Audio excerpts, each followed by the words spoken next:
So hi guys, ito ang surprise namin para bukas kay Mama for Valentine's Day, and may kasama pa yung ube cake dahil yun ang favorite flavor niya ng cake. Ayan yung mga chocolates namin for her, and ito yung flower niya for today's video. Ayan yung mga flower niya, nakaikot yan dyan sa kanyang balloon. So yan, epic fail pa nga kasi pagpasok ko ng bahay, galing ako sa Robinson, bumili ako niya mga chocolate niya. Nandito siya, so nakita niya nang may surprise kami sa kanya. So, inaabangan niya na rin naman talaga yung yearly kasi hindi naman kami nagfe-fail na bigyan siya yearly ng mga pa-surprise na ganyan. So, yan, magsawa siya ngayon sa chocolate. Kami rin naman ang kumakain yan minsan. So, yan guys, yan ang surprise namin kay Mama para bukas. Then, magluluto ko na request niyang munggo. Kasi kanina nag-request siya na munggo raw ang lutuin ko. So, bukas yun ang lulutuin natin. So, yun lang. Shinare ko lang. Happy Valentine's, everyone! So, dumating na yung cake natin, guys. Ayan. Ube moist cake na may makapuno toppings. Gusto nga sana ube makapuno, kaya lang walang available. So, yan. Ube, kasi yan ang favorite flavor ni Mama. Ube. So, ayan. Kasama yan ang mga chocolate na binili natin kahapon. Maya-maya lang iso-surprise na natin siya. Kailangan ko lang ng tiga-video. So guys, dito nagpe-prepare na kami para pumasok sa kwarto ni Mama and para ibigay na yung mga chocolates and cake niya. So kinailangan ko pa si Sarah para matulungan ako kasi masyadong marami. Pag ako lang mag-isa, baka nagkabagsakan na. Tinan nyo na maitsura ko, hindi ko na nga mahawakan, plus mag-video pa ako. Pero kayang-kaya ng powers natin yan.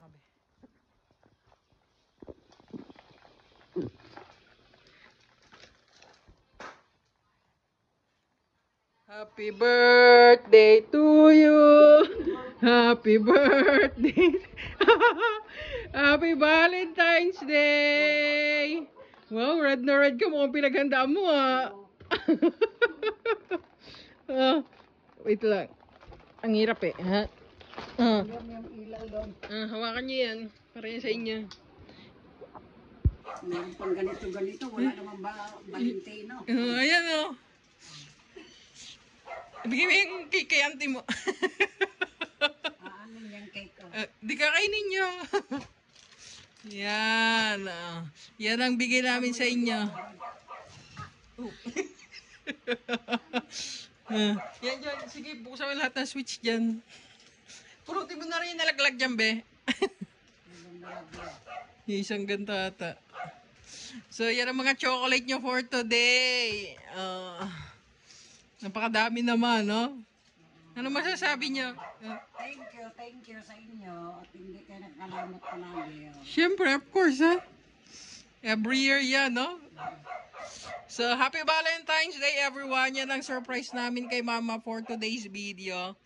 And after nga natin i-surprise si Mama, time ko naman para ibigay na yung mga gift ko para kay Ate Raquel this Valentine's Day. Kasi hindi rin nawawalan ng natatanggap sa akin si Ate Raquel every Valentine's Day. Wala rin niyang palya every year. Meron siya kahit maliit na chocolate, binibigyan ko yan siya every year. Basta may maibigay, dapat ako sa kanya every year. So ngayon ang ibibigay natin yung flower na may chocolate, brownies, and cupcake para sa kanya this Valentine's Day. And sana makita ito ng mga pamangkin ko kasi yun yung ini-inflict namin sa kanila na kahit simple lang, basta meron silang maibigay sa mama nila para i-celebrate nila. Kahit nga Valentine's card lang na personalized na gawa nila kasi nung mga bata kami, ganun lang yung ginagawa namin. Ay, syempre sige. Happy Valentine's! Happy Valentine's Day, everyone! Thank you for watching. See you on my next one.